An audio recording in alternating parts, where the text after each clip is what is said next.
मोदी सरकार की अग्निपथ योजना। रक्षा मंत्री ने 4 साल के लिए सशस्त्र बलों में चुनाव युवाओं की भर्ती के लिए अग्निपथ योजना की शुरुआत की। इस वर्ष 46,000 युवक युवतियों को नियोजित करने के साथ 90 दिनों में भर्ती की प्रक्रिया शुरू हो जाएगी। अब से तीनों रक्षा सेवाओं में सैनिकों की भर्ती का यह एकमात्र तरीका होगा। अग्निपथ योजना उद्देश्य राष्ट्रीय सुरक्षा को मजबूत करना और युवाओं को सशस्त्र बलों में सेवा करने का अवसर प्रदान करना।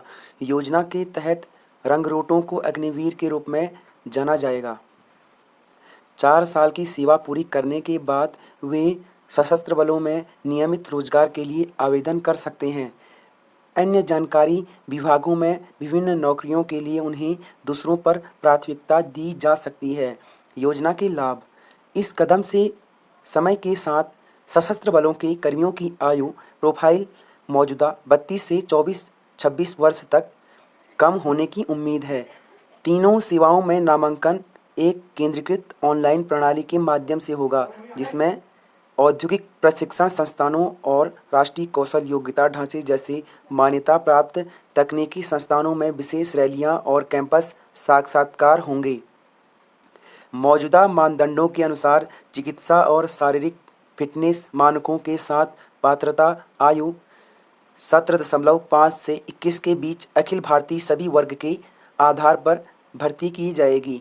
अग्निवीरों को जोखिम और कठिनाई और लागू होने वाले अन्य भत्तों के अलावा पहले वर्ष 4.76 लाख रुपए का वार्षिक पैकेज और चौथे वर्ष में 6.92 लाख रुपए का वार्षिक पैकेज प्राप्त होगा। सेवा निधि पैकेज के तहत उन्हें सेवा पूरी होने पर योगदान और ब्याज सहित लगभग 11.71 लाख रुपए प्राप्त होंगे।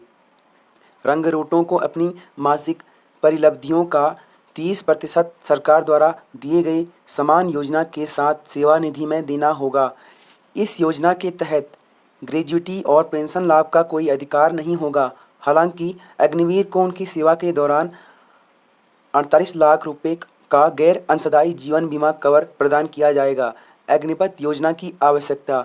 बजट युक्तिकरण 2022-23 के लिए रक्षा के लिए कुल बजट आवंटन 5.25 लाख करोड़ रुपए है, जिसमें से राजस्व आवंटन 2.33 लाख करोड़ रुपए है। पूंजी आवंटन 1.52 लाख करोड़ रुपए है और रक्षा पेंशन 1.19 लाख करोड़ रुपए है तक है। पेंशन बजट को कम करने के लिए अग्निवीर पेंशन और ग्रेजुइटी के हकदार नहीं होंगे। पिछली गणना सरकार 17 साल की सेवा की शर्तों वाले सिपाही की तुलना में प्रति सिपाही ड्यूटी के 3 साल के दौरे पर 11.5 करोड़ रुपए बचा सकती है। इस प्रकार केवल 1,000 जवानों के लिए बचत 11,000 करोड़ रुपए होगी, जिसका उपयोग तब भारतीय सशस्त्र बलों के आधुनिकीकरण के लिए किया जा सकेगा।